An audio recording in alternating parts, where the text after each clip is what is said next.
வைக்கிறதுக்காக தாண்டா. என்ன சொல்றீங்க பாட்டி? அவங்களுக்கு என்ன பிரச்சனைன்னு உங்களுக்கு எப்படி பாட்டி தெரியும்? யார் சொன்னது? ஏன்டா டேய், இதெல்லாம் யாராவது சொல்லி தெரியணுமா? நாங்க வந்த நாள்ல இருந்து இவன் பரதாவும் அவன் பின்னாடி போறதும் அவன் மோச்சிட்டு நிக்கிறதையும் நான் பாத்துட்டு தானே இருக்கேன். அட புருஷன் போட சண்டை ஒரு சண்டையா? இது தலைச்சு ஒரு உமா கொடுத்து முடிச்சு வைக்காம இன்னும் என்ன பண்ணிட்டு இருக்காங்க? நான் வேணா வர நேரமா பார்த்து கரெக்டா அவன் மேல உங்களை தள்ளி விட்டுமா? அந்த வம்பே வேண்டாம். புத்திசாலித்தனமா ஏதாவது பண்ற நினைச்சிட்டு திருத்தமா ஏதாவது பண்ணிட்டு இருக்காங்க. பயப்படாதடா, என்கிட்ட சொல்லாம இவன் தனியா எதையும் செய்ய மாட்டான்டா. ஆமா, ஆனா அப்பப்ப கொஞ்சம் உணர்ச்சிப்பட்டு என்ன அறியாம ஏதாவது செஞ்சிருவேன். அதையும் நீங்க அப்பப்ப எனக்கு கொஞ்சம் மன்னிச்சு ஆசீர்வாதம் வாங்குறேன்னு சொல்லிட்டு அண்ணனே அண்ணி ஒரு 10 நிமிஷம் குப்பரை வச்சு பக்க வச்சீங்க. அதுவா ஒன்றும் அசிங்கப்பட்டானே. ஏன் அன்பு, நீ கவலைப்படாத. அவளை உன்னோட சேர்த்து வைக்காம நாங்க இங்க இருந்து போக மாட்டோம். நானும் ஆயா மட்டும் இல்ல, உங்களை சேர்த்து வைக்கிறதுக்காக நந்தவன பட்டியல இருந்து ஒரு பெரிய படையை திறந்து வந்திருக்கு.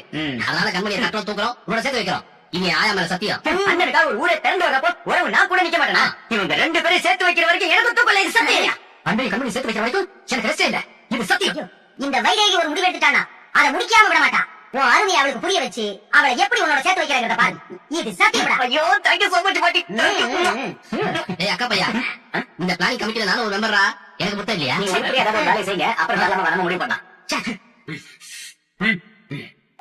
வாங்க. பவி, உங்க அப்பா அம்மா வந்திருக்காங்க, கொஞ்சம் வா. என்ன சம்பந்தி, இப்ப எப்படி இருக்கு உங்களுக்கு? விஷயம் கேள்விப்பட்டதோ ரொம்ப பதறி போயிட்டோம்.